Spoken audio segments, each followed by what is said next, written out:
안녕하세요. 선한투자연구소의 윤유망입니다. 2023년 9월 25일 월요일 선티온 신문 시작하겠습니다. 첫 번째 한국경제신문입니다. 지난주에는 코스피 코스닥이 하락했고요. 금리와 환율은 상승했습니다. 자, 첫 번째 기사입니다. 공급 대란 닥칠라 수도권 3기 신도시를 앞당기고 물량을 늘린다고 합니다. 자, 정부가 추석 전에 주택 공급 대책을 발표하겠다고 하는데요. 자, 물량을 늘리게 되면 용적률을 높이게 되는 것이고요. 그러면 쾌적성은 떨어지게 되고 아마 주택은 소형으로 공급될 가능성이 높습니다. 자, PF 대출의 금리를 낮춰주고 만기를 연장해 준다고 해서 민간 업체가 집을 짓지는 않습니다. 민간 건설사는 첫 번째, 분양이 성공해야 하고 두 번째, 분양이 완료되면 돈을 벌어야 됩니다. 그렇게 되려면 투자자가 집을 살 수 있어야 하고요. 분양가가 상승해야 합니다. 이 두 가지가 해결되지 않으면 PF 금리를 낮추고 만기를 연장해 주어도 민간 건설사의 분양은 늘어나지 않을 것입니다. 자, 정부가 3기 신도시 공급을 예정보다 6개월가량 앞당기고 연말까지 사전 청약을 확대한다고 하는데요. 자, 정부에서 공급을 6개월 당기겠다고 말한다고 해서 실제로 그 날짜가 당겨지는 것은 아닙니다. 자, PF 대출 만기를 연장해 주고요. 총량을 확대해 준다고 합니다. 도시형 생활주택, 연립주택 등 소형 주택을 주택수에서 제외를 해서 빌라 시장의 활성화를 유도하는 것도 검토 중이라고 알려져 있습니다. 자, 빌라가 주택수에서 제외가 되면 빌라의 인기가 상승할 수가 있는데요. 그 이유는 지금 빌라의 월세가 상당히 올랐기 때문입니다. 자, 가치 있는 빌라는 지하철 2호선 테두리에 있는 역세권 빌라입니다. 자, 그래서 40년 만에 바뀐 서울 수도권 지하철 노선도인데요. 여기서 굉장히 인상적인 것은 지하철 2호선을 이렇게 원으로 표시를 했다는 것입니다. 자, 그것은 자, 앞으로 지하철 2호선 역세권 그리고 지하철 2호선 내부에 있는 부동산은 상당히 안정적이라는 것을 의미하는 것입니다. 자, 주택대출금리 9개월 만에 7%가 넘었다. 자, 고금리 시대가 예상보다 길어지면서 가계이자의 부담이 커지고 있다. 뭐 이런 기사인데요. 자, 미국의 중앙은행이 예상보다 긴축을 오래 유지할 것으로 전망이 되고요. 금리 상승세에도 가계대출은 늘어났다고 합니다. 자, 현재 금리는 거의 최고치고요. 2024년부터 금리는 빠르게 하락할 것입니다. 한국과 세계 모두 경기가 침체 중이기 때문입니다. 자, 지코노미 2023년 박람회가 열렸습니다. 자, 여기에 굉장히 부동산에서 이 통찰력이 높은 어, 윤지혜 연구원님이 나오셨습니다. 자, 윤지혜 연구원님은 지금도 매수하기는 좀 늦었다. 지금이라도 매수를 해라.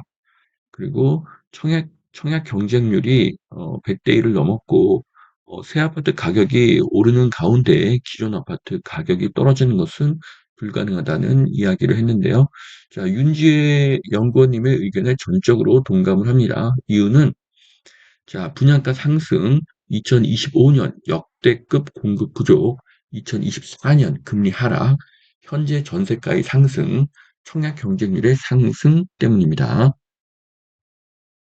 자, 현재 시장은 전세가의 상승이 매매가의 상승보다 2배가 높은 상황입니다. 무주택 임차인들은 월세가와 전세가가 계속 오르면 집을 사서 비용을 줄이려는 생각을 할 것이고요.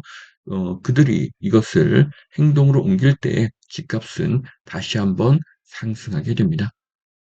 자, 주춤하는 증시 믿을 것은 반도체, AI, 바이오 로봇주라고 합니다.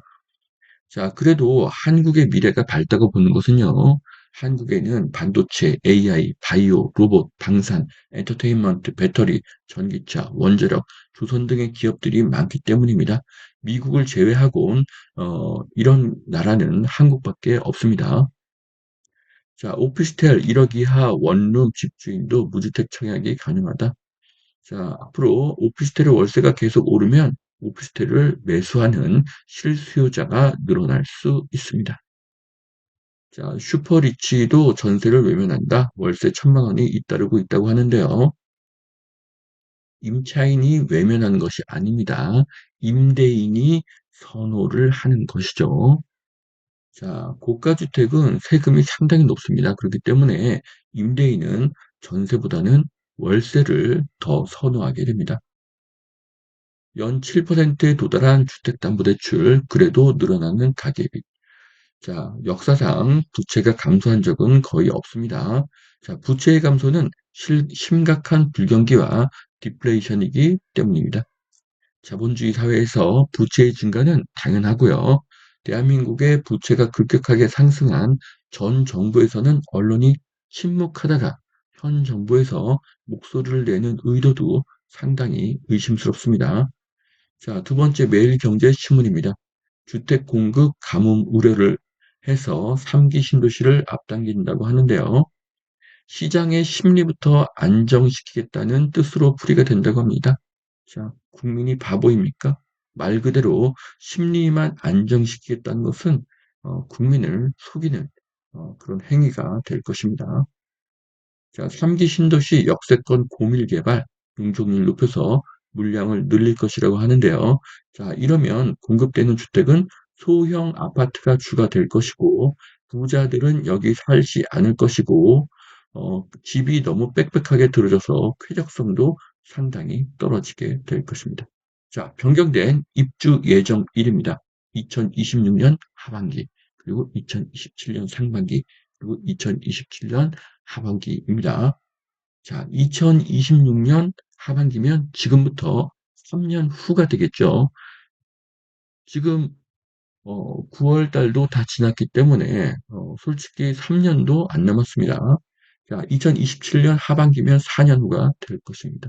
자, 여러 가지 공사에 대한 규제로 아파트 건축 기간은 3년에서 이미 4년으로 늘어났습니다. 그래서 2026년 하반기, 2027년 하반기 입주 예정은 거짓말입니다. 이유는 지금 착공을 하나도 시작하지 않았기 때문입니다. 자, 소형 주택은 수도권 경우 공시가 1억 3천 이하, 지방은 8천만 원 이하, 전용 60제곱미터 이하를 대상으로 하는데요.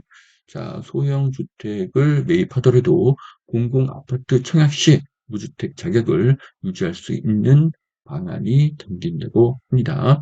자, 공시가 1억 이하가 인기인 적이 있었죠. 이제는 공시가 1억 3천 이하가 인기가 상승할 것입니다. 이유는 취득세가 1%가 될 수 있기 때문입니다. 자, 양도세 실거주 부담에 분양권 거래가 감소했다고 하는데요. 잠시 주춤하는 것뿐이고요. 앞으로 공급과 분양가가 큰 영향을 미칠 것입니다. 자, 다주택자에게 혜택을 주어야 분양이 마무리가 되고 PF 문제가 해결이 됩니다. 그래야 진정한 공급이 시작되는 것입니다. 앞으로 공급은 더 지연되고 분양가는 더 크게 상승할 것입니다. 자, 미국 금리에 대한 몇 가지 오해. 자, 지금 금리 인하 시기가 어, 2023년 하반기, 2023년 연말, 그리고 2024년 하반기로 계속 언론의 뉴스가 지연이 되고 있습니다. 자, 그런데, 어, 상당수의 사람들이 지금 금리가 고금리라고 생각을 하지만, 현재 금리는 과거 평균보다 1% 이상 낮은 중금리라는 것입니다. 자, 역사적으로 볼 때 현재는 고금리가 아닙니다. 코로나 시절 같은 저금리가 다시 오기도 어렵지만 지속적인 고금리도 어렵습니다. 세계 경기가 매우 나쁘기 때문이죠. 자, 또한 내년에 미국 대선이 예정되어 있습니다. 그렇기 때문에 미국의 통화 정책은 변동이 될 가능성이 굉장히 높습니다. 자, 2024년 4월 10일에는 대한민국 총선이 있고요. 2024년 11월 5일에는 미국 대선이 있습니다. 자, 큰 선거를 앞두고 긴축을 하면 여당은 표를 잃게 되겠죠. 한국과 미국 모두 마찬가지입니다. 자, 그래서 선거를 앞두고 금리를 어, 동결시키거나 낮출 가능성이 굉장히 높습니다.